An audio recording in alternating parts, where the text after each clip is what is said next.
নমস্কার সবাইকে। সবাই কেমন আছো? রান্না করব আজকে লাউ শাক। দেখো অনেকগুলো পেঁয়াজ দিয়ে দিয়েছি, পেঁয়াজগুলো ভেজে নেব। দেখো লাউ শাকগুলো দিয়ে দিব।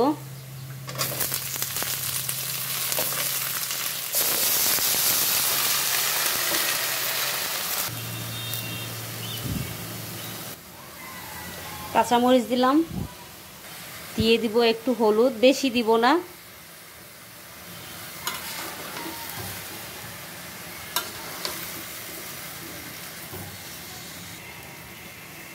শাকগুলো দেখো সুন্দর করে নেড়ে চেড়ে নিলাম। এখন ঢেকে রাখবো, ঢেকে রান্না করব।